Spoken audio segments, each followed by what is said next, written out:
Hello guys, जैसा कि आप लोग जानते हैं कि टॉम क्रूज ने mission impossible series, top gun series, American made जैसी बेस्ट मूवीज में काम किया है और टॉम उन ग्रेटेस्ट एक्टर्स में से एक हैं जिनकी फैन फॉलोइंग पूरी दुनिया में है।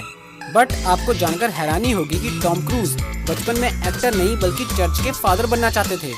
और आपको बता दें कि उनका बचपन बड़ी मुश्किलों से गुजरा है और उनके पिता उनके साथ मारपीट भी करते थे। नॉर्मल से परिवार में जन्मे टॉम क्रूज का बचपन बाकी बच्चों की तरह बिल्कुल भी नॉर्मल नहीं था। बहुत समय पहले एक इंटरव्यू में टॉम क्रूज ने बताया था कि उनके परिवार की फाइनेंशियल कंडीशन बचपन में बिल्कुल अच्छी नहीं थी। उनके पिता अक्सर उनके साथ मारपीट करते रहते थे, लेकिन टॉम का मानना है कि उन्होंने अपने पिता से बहुत कुछ सीखा है। टॉम क्रूज का जन्म 3 जुलाई 1962 को न्यूयॉर्क में हुआ था।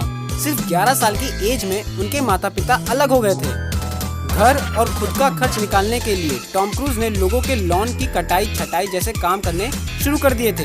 लेकिन टॉम कैथोलिक परिवार में पले बढ़े। इसका उन पर ऐसा असर था कि 14 साल की उम्र में वह चर्च के फादर बनना चाहते थे। लेकिन टॉम के साथ हुए एक हादसे ने उनका यह सपना भी छीन लिया। दरअसल चर्च के फादर के कमरे से टॉम शराब चुराते हुए पकड़े गए थे, जिसके बाद उन्हें फ्रांसिस्कन सेमिनरी स्कूल से बाहर कर दिया गया था और उनका फादर बनने का सपना भी अधूरा ही रह गया था। एक दिन टॉम के टीचर ने उन्हें एक्टिंग क्लास से जुड़ने के लिए कहा। टॉम ने एक्टिंग की ट्रेनिंग लेनी भी शुरू कर दी।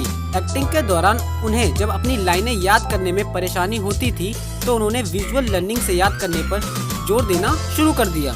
यह वो समय था जब टॉम को आखिर एक चीज मिल गई थी जिसमें वो सहज महसूस करते थे।